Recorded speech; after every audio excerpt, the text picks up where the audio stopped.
नमस्कार दोस्तों, मैं अनिल कुमार शर्मा आपका स्वागत करता हूं Anil Sharma GB YouTube channel पर। अगर आप मेरे इस चैनल अनिल शर्मा जीबी पर पहली बार विजिट कर रहे हो तो आपसे आग्रह है कि आप मेरे इस चैनल अनिल शर्मा जीबी को सब्सक्राइब कर लें, ताकि मेरे द्वारा जो भी वीडियो बनाई जाए उसका नोटिफिकेशन आपके पास सबसे पहले पहुँचे और आप मेरे वीडियो को देख सकें। तो दोस्तों, आज मैं पुनः उपस्थित हूँ आप सभी के बीच एक महत्वपूर्ण जानकारी के साथ। आशा करता हूँ कि आप सभी को ये जानकारी पसंद आएगी। अगर आपको ये जानकारी पसंद आती है तो निश्चित रूप से आप इस वीडियो पर अधिक से अधिक लाइक करें, कमेंट करें और शेयर करें।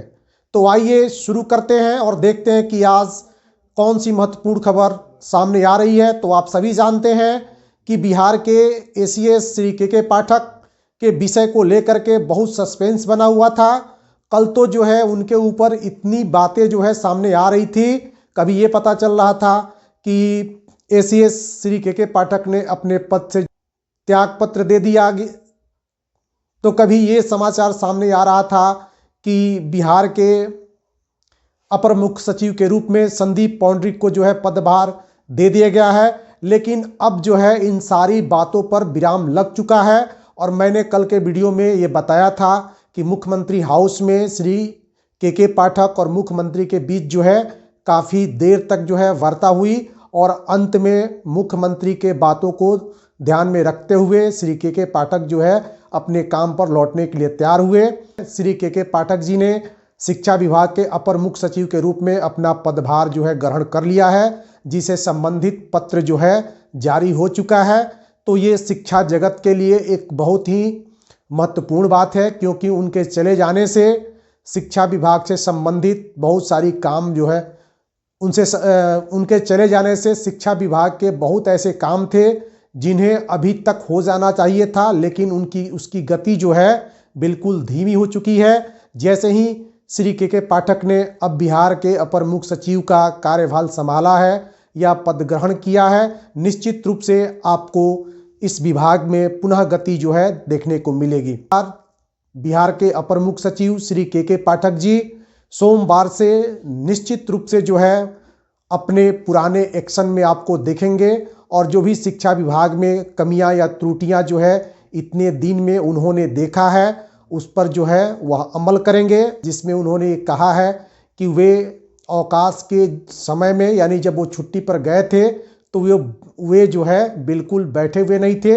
उनकी नज़र जो है सोशल मीडिया या शिक्षा विभाग पर हमेशा जो है बनी रही थी और उन्होंने इस बीच इन सारी बातों से जो है अपने आप को अवगत रखा है कि कौन कौन से मीडिया या कौन कौन से समाचार उनके विषय में ज़्यादा जो है चर्चित है, प्रचलित है।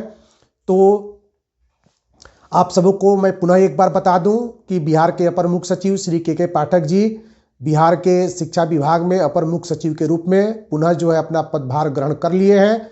तो इसके लिए उनको बहुत बहुत बधाई। और दोस्तों, आगे बढ़ते हैं और एक महत्वपूर्ण खबर जो सामने आ रही है, वह खबर ये है कि बिहार में नियोजित शिक्षकों की सक्षमता परीक्षा जो है बहुत जल्द होने वाली है। क्षमता परीक्षा जल्द हो, इसको लेकर के नियोजित शिक्षकों की संभावनाएं जो है बहुत प्रबल हो चुकी है, क्योंकि अब बिहार के अपर मुख्य सचिव श्री के पाठक जी शिक्षा विभाग में अपर मुख्य सचिव के पद पर जो है पदभार ग्रहण कर लिए हैं। तो निश्चित रूप से नियोजित शिक्षकों की सक्षमता परीक्षा जो है बहुत जल्द होने वाली है। तो नियोजित शिक्षक बिल्कुल जो है निराश न हो, क्योंकि के पाठक जी द्वारा पहले ही एक पत्र में जो है ये सूचना या संकेत मानिए इसको, या गोपालगंज दौरे पर उन्होंने ये संकेत दे दिया था कि नियोजित शिक्षक बहुत जल्द जो है राज्यकर्मी बनाए जाएंगे। तो अब सारी अटकलों पर विराम लगाते हुए बिहार के अपर मुख्य सचिव शिक्षा विभाग में जो है अपना पदभार ग्रहण कर लिए हैं। आगे बढ़ते हैं दोस्तों। अब प्रश्न जो है सभी नियोजित शिक्षकों के मन में ये बार बार आ रहा है कि अगर सक्षमता परीक्षा होती है तो क्या उन्हें नियोजित शिक्षक बनकर रहना चाहिए या फिर जो है उन्हें विशिष्ट शिक्षक बनना चाहिए। क्योंकि आप सभी जानते हैं कि TRE 1 और TRE 2 में बहुत सारे नियोजित शिक्षक जो है सफल हुए, लेकिन उनको बीपीएससी के माध्यम से सफलता मिलने के बाद भी जो है उन्होंने विद्यालय में योगदान नहीं किया। तो इससे यही दिख रहा है कि नियोजित शिक्षक के पद पर बने रहना चाह रहे हैं, उन्हें विशिष्ट शिक्षक बनने में कोई जो है दिलचस्पी नहीं है। लेकिन बहुत सारे ऐसे नियोजित शिक्षक हैं जो ये चाहते हैं कि उनकी जल्द से जल्द सक्षमता परीक्षा हो और वे नियोजित शिक्षक से विशिष्ट शिक्षक जल्द से जल्द बने। तो आइए देखते हैं कि नियोजित शिक्षक से विशिष्ट शिक्षक बनने पर आपको कौन कौन से लाभ या कौन कौन से हानियां जो है हो सकती है। तो सबसे पहले अगर आप नियोजित शिक्षक हैं तो आपको सबसे बड़ी हानि ये होगी कि आपको एनपीएस की सुविधा प्राप्त नहीं होगी, लेकिन आपको लाभ ये होगा कि आप अपने मूल विद्यालय में बने रहेंगे।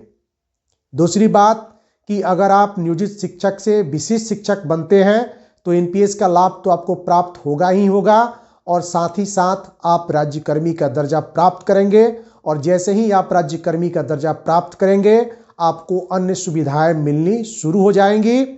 दूसरी तरफ नियोजित शिक्षकों के मन में जो सबसे बड़ा जो है भय या डर का कारण है वह है अंतर जिला स्थानांतरण। तो आप विचार कीजिए कि आपको सक्षमता परीक्षा में बैठने के 3 अवसर मिल रहे हैं।